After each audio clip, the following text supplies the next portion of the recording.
here today at the Tappin 2025 film premiere, and we're excited. Very excited, hoping to see ourselves on the big screen. I'm really excited to see it all come together and to see all the other groups and what they've been up to as well. The fact of like making the whole movie and then having the premiere, it just like adds this, you know, it's not just a class that is just going to be like finished. It adds a lot of excitement to the whole experience. What an amazing moment for us all to be together. Thank you so much for coming. It was absolutely brilliantly done and it was inspiring.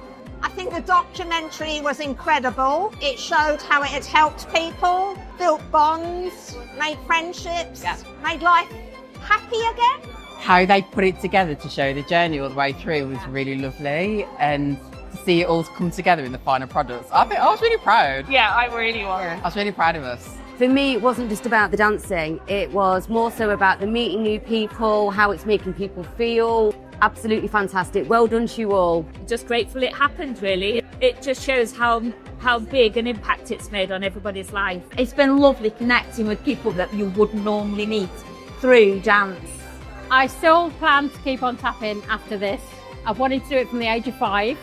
I'm now 60 in November, and I'm going to carry on until I'm at least 95.